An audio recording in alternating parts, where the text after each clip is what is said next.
came before. So you can think of the American demographic structure as a bit of an hourglass, where it's wide for the boomers, narrow for the Xers, wide again for the millennials. But for everyone else, it's just an inverted V. And the further down you go, the narrower and narrower and narrower it gets, with China being no exception. So you put those two things together. Our system was never invested into the global norm, and our population structure is fundamentally different. On top of that, you can play things like the fact that we more or less have a continent to ourselves. You can play on top of that the fact that Mexico was one of the last developing countries to really try to industrialize. They didn't start till after China. So they have a much younger demographic and partnered with us in NAFTA. It's perfect. You can add in that Canada, despite having a horrible, and to use a very loaded term, native-born population, is aging faster than the Europeans, is the most pro-immigration country ever, and has managed to continually fill out its 20-somethings with imports.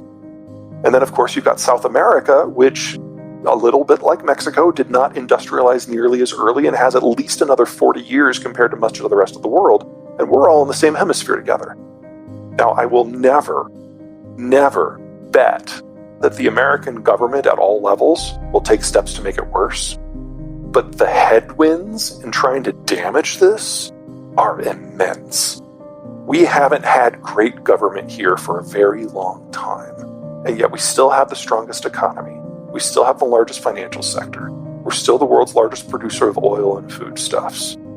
And because of NAFTA, we are party to the most forward-capable manufacturing bloc in the world. These are all good things. So, I agree much more fundamentally with Peter on the U.S. than I do on China. I think there's vastly more uncertainty around where China goes than the downside scenario. But on the United States, look, I agree. I think the economics look great, and I think the politics look parlous. And they look parlous in so many ways. The erosion of American political institutions, and we're talking about almost all of them, with the exception of the professional military, has been happening and picking up speed for the last 30 years. And I can't come up with a plausible scenario where that turns around in the near to medium term, despite all of these economic and geographical advantages that come from how and where and why the United States is today. Look, there's no question that after the events of January 6th, that night, when the majority of the Republicans in the House voted against certifying the election irrespective, that what we all learned is that it wasn't a big enough crisis to make a damn bit of difference to the U.S. political system. Well, that's a horrible thing, given it was the biggest domestic crisis of my and Peter's lives, right? And yours, Sam.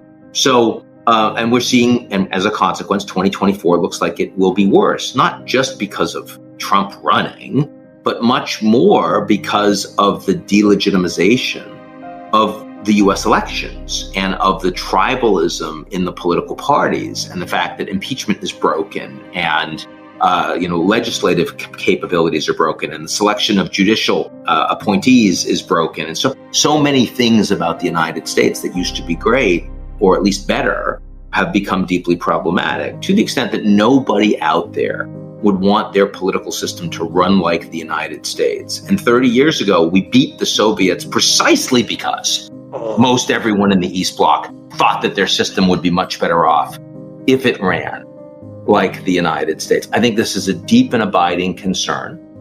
The interesting question to ask is, to what extent, as the United States political system continues to deteriorate, are the primary economic damages experienced nearer term by countries and people outside the United States, because the U.S. is so dysfunctional, is so much more inward focused, and therefore unwilling to play the role it has played historically.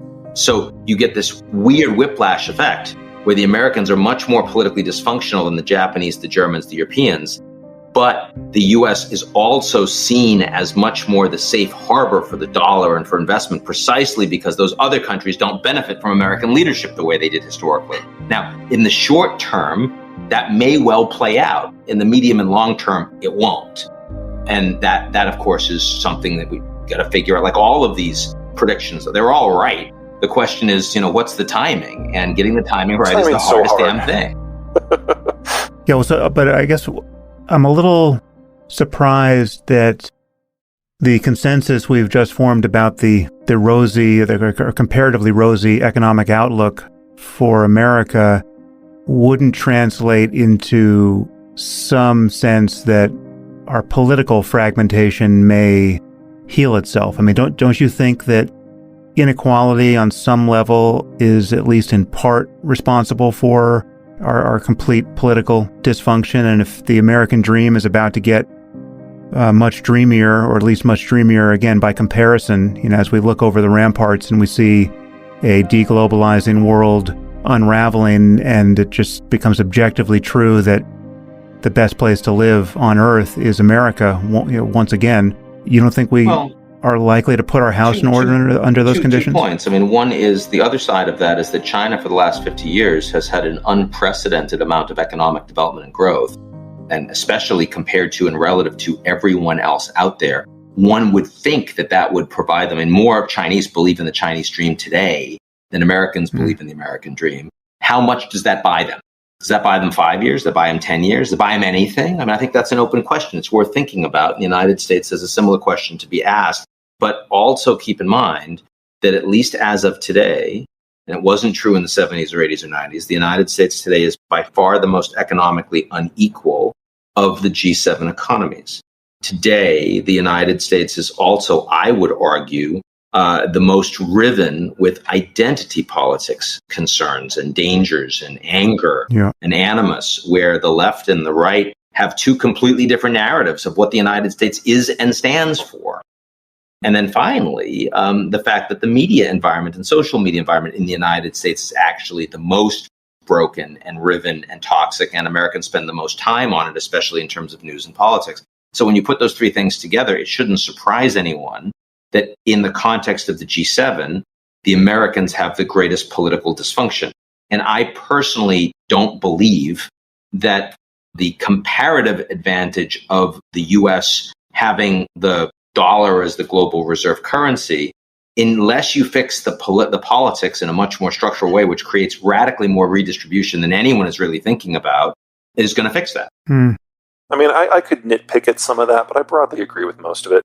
I'm not sure the inequality issue is as important. Not that it's a great thing that we've got going right now, but the two most unequal states by a significant margin are New York because of Manhattan and California.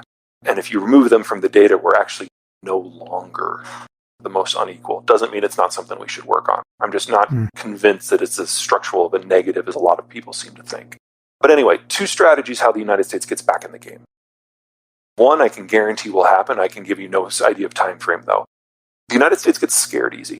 One of the advantages of being a pioneer state and having generations of people who push into the interior and do well for themselves is Americans do not react well to shocks and failures because we're convinced that everything can, should, will is ordained by God to get better every single year.